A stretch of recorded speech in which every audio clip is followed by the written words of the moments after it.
Саламатсыздарбы? Расмий иш кагаздары кандай тартипте жазыларыны билбей жатсаңыз, анда Кыргыз Республикасынын президентине караштуу мамлекеттик тил жана тил саясаты комиссиясы тарабынан иштелип чыккан сайтты колдонсоңуз болот. Сайтты колдонуу үчүн Chrome браузерини ишке киргизебиз. Телефондон дагы эле ушул эле компьютерде кандай аткарылса, ошондой тартипте аткарып иштесеңиздер болот. Сайтка кирүү үчүн адрестик жолчого сайттын адресин жазабыз. Сайттын адресин кайра кайталап жазамын. Сайтка кирүү үчүн document.go.kg деп жазып туруп enter клавишасын басканыбызда сайтка киребиз. Бул сайт Кыргыз Республикасынын президентине караштуу мамлекеттик тил жана тил саясаты комиссиясы тарабынан иштелип чыккан. Бул сайтта сиздер расмий иш кагаздарын үлгүсүн колдонуу аркылуу расмий иш кагаздарды жазып алсаңыздар болот. Сайтка киргенден кийин үлгүлөрдү ушул жерден издесеңиз да болот. Мисалы, буйрукту жазуу эрежеси үлгүсү керек болсо, бул жерге буйрук деп жазсаңыздар да кирет. Же бир аз төмөн жака түшсөк, бул жакта категориялар боюнча бар.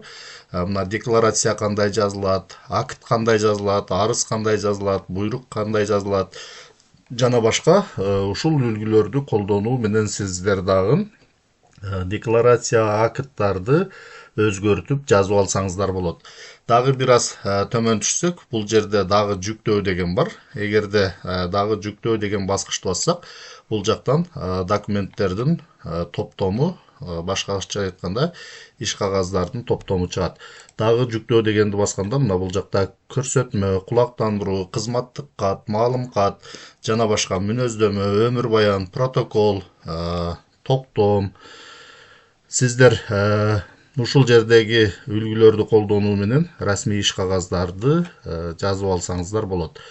Дагы жүктөө деген баскычты басканда, бул жакта мына устав, чакыруу, чечим жана башка. Эми бул жерден дагы жүктөө дегенди баса турган болсок, бул жерде мына өтүнмө, кат, таржымал, башкача айтканда резюме, анкета, корутунду карточка жана башкалар. Ушул жердеги үлгүлөрдү колдонуу аркылуу биз ар кандай расмий иш кагаздарыны жазып алсак болот. Мисалы, бул жерде арыз кандай жазылат. Эгерде арыздын үлгүсүн колдонууну кааласак, бул жерде арыз деген жерге келсек, бир канча арыздын үлгүлөрү чыгат. Арыз деген шилтемени басабыз. Шилтемени басканыбызда бул жакта мына шаблондор чыгат. Эгерде дагы жүктөө деген баскычты бассак, бул жактан арыздын үлгүлөрү чыга берет. Улам ушул жерден дагы жүктөө деген баскычты басуу аркылуу арыздын топтомдорун көрсөк болот. Бул жерде мисалы, арыз өз каалоо менен иштен кетүү жетекчинин атына дейт. Эгерде иштен кетүү арызын жазууну кааласаңыз, анда ушул жердеги үлгүнү колдонсоңуз болот. Ал үчүн үлгүнү тандайбыз. Үлгүнү тандаганыбызда бул жака мына арыздын үлгүсү чыгат. Бул арыздын үлгүсүн колдонуу үчүн алгач сиз документти өзүңүздүн компьютериңизге же смартфонуңузга жүктөп алсаңыз болот. Ал үчүн документти жүктөө деген баскычты басабыз. Документти жүктөө деген баскычты басканыбызда бул документ мына Word редакторуна, башкача айтканда, компьютерге загрузкага түшөт. Бул документти өзгөртүү үчүн проводник терезесин ачабыз. Проводник терезесин ачкандан кийин интернеттен жүктөлгөн файлдар загрузки деген папканын ичине түшөт. Ал үчүн загрузки папкасын тандайбыз. Тандаганыбызда бул жерде мына арыз өз каалоо менен иштен кетүү жетекчинин атына деп турат. Бул арызды өзгөртүү үчүн арызды ачабыз. Арызды ачкандан кийин Word текстик редакторунда ачылат.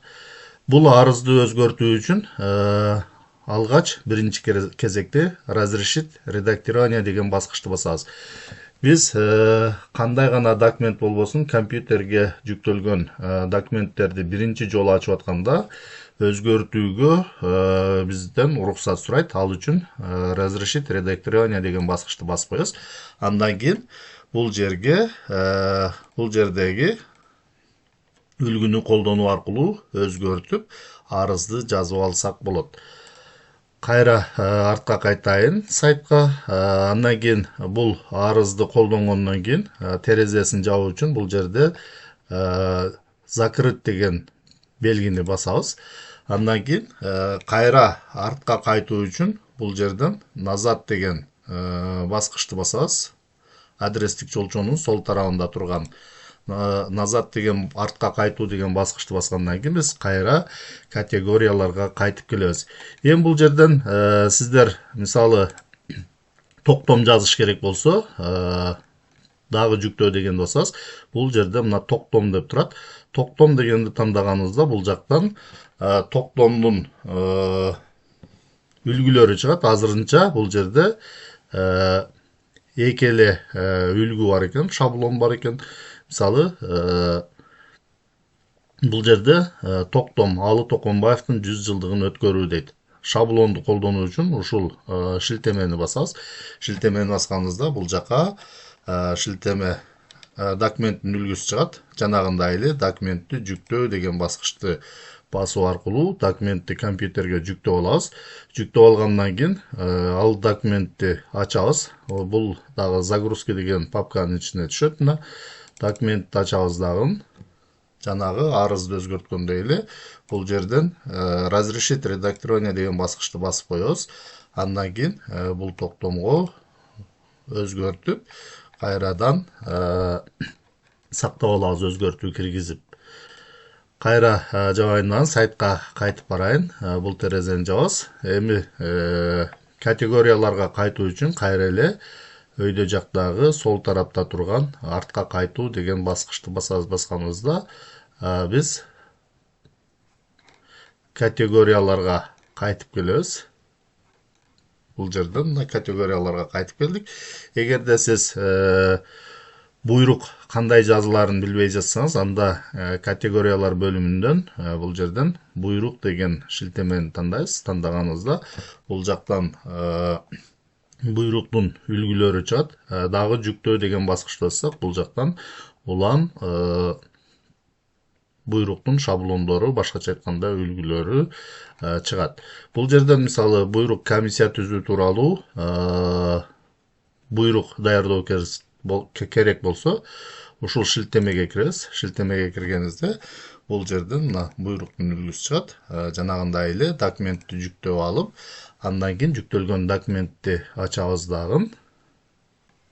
Өзгөртүү киргизип, бул жерден өзгөртүү киргизебиз дагы.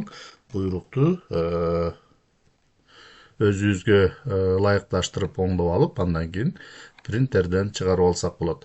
Сиздер ушул мамлекеттик тил жана тил комиссиясы тарабынан түзүлгөн сайтты колдонуу аркылуу расмий иш кагаздарды ошол сайттагы шаблондор аркылуу жазып алсаңыздар болот.